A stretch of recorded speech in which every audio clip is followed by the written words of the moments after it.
আমাদের এই প্রতিষ্ঠান তো প্রায় আমাদের ধরেন 55 বছরের প্রতিষ্ঠান। এখন এখান থেকে তো আমরা তারপরে আস্তে আস্তে আস্তে আস্তে এগুলি মোটিভেশন করে মোটামুটি এখন ভালো পর্যায়ে আছি। মোটামুটি আয়োডিন যুক্ত আমাদের 3 রকম লবণ আছে। হাই কোয়ালিটি, এটা তো বিভিন্ন স্টলে দেখা যায় এবং বিভিন্ন হোটেলে দেখা যায়। আমরা এগুলি আয়োডিন যুক্ত লবণ প্যাকেটজাত আমাদের 3টে আইটেম আছে। একটা হচ্ছে জনতা, আর একটা হলো জনতার মিলের নজরুল লবণ, আর একটা হচ্ছে জনতা সুপার লবণ। আমাদের লবণ বিশেষ করে শরীয়তপুর এলাকায় বেশি যায়। আমাদের এখানে হাইমচর আছে, আলগি আছে, এদিকে চাঁদপুর সদরে মোটামুটি সব উপজেলাতে আছে। যে 6টা উপজেলা আছে, এই 6টা উপজেলায় আছে। আর বৃহত্তর আমাদের শরীয়তপুর, মাদারীপুর।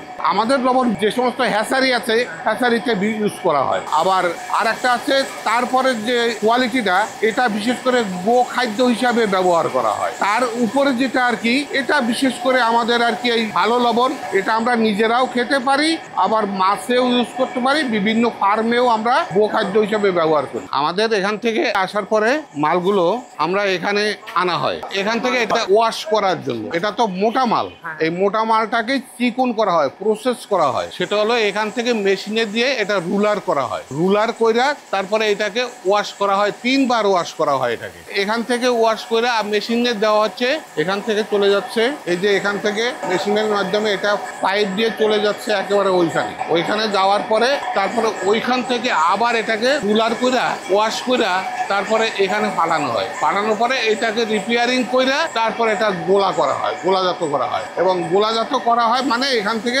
লবণটাকে ড্রাই করা হয়। যে পানিটা দিয়ে ওয়াশ করা হচ্ছে, এই পানিটা এখানে ঝরে যায়, ঝরে গেলে লবণটা শুকনা হয়ে যায়। এবং শুকনার পরে তারপরে এটাকে আবার আয়োডিন করা হয়, যেটা আপনারা দেখছেন ওখানে প্যাকেটিং করা হয়। শুকনা করার পরে তারপরে ওখানে আয়োডিন করা হয়, আয়োডিন করে তারপরে প্যাকেট করা হয়। প্যাকেট করার পরে তারপরে এটা বাজারজাত করা হয়। নতুন সিস্টেমে আমাদের একটা মেশিন বসানোর চিন্তা ভাবনা আছে, যেটা আর কি আমাদের এগুলো সবগুলো অটো হয়ে যাবে। তখন এই যে দেখলেন যে হাতে যে কাজ করতেছে, এই প্রসেসটা থাকবে না, তখন অটো এটা ড্রাই হয়ে যাবে। তখন এই পানি দিয়ে তো ওয়াশ করা লাগবে না, এটা মেশিনের সাহায্যেই এটা সব কিছু হয়ে যাবে। লবণের পানি দিয়েই লবণ ওয়াশ করা হয়। আপনি যদি কাঁচা পানি বলতে আপনি নদীর পানি বা পুকুরের পানি দিয়ে যদি এগুলো ওয়াশ করেন, তাহলে কিন্তু লবণ থাকবে না, লবণ গলে যাবে। এই লবণের পানি দিয়েই লবণটাকে ওয়াশ করা হয়। আমাদের এখানে ধরেন প্রতিদিন প্রায় 1000 বস্তা, 1200 বস্তা, 1500 বস্তা লবণ ওয়াশ করা হয়। এবং এইভাবে মোটামুটি প্রতিদিন আমাদের 500, 700, 1000 কার্টন মাল ডেলিভারি হয়।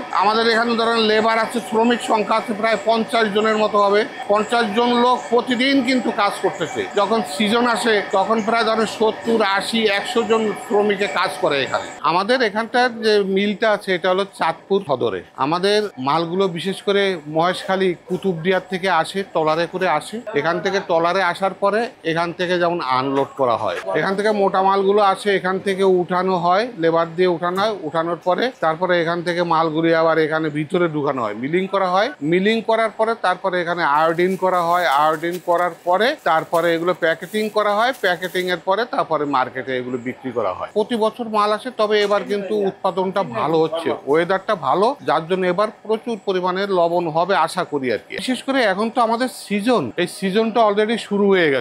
এখন ধরেন এটা চলতে আছে ফাল্গুন মাস টু ধরেন চৈত্র মাস, পুরো আমদানি হবে মালগুলি, মোটা মালগুলো আমদানি হবে। পরে এগুলো আস্তে আস্তে সিজন যখন বৃষ্টি আসবে তখন এটা শেষ হয়ে যাবে। এই অবস্থায় মোটামুটি এখন চলছে আর কি এটা।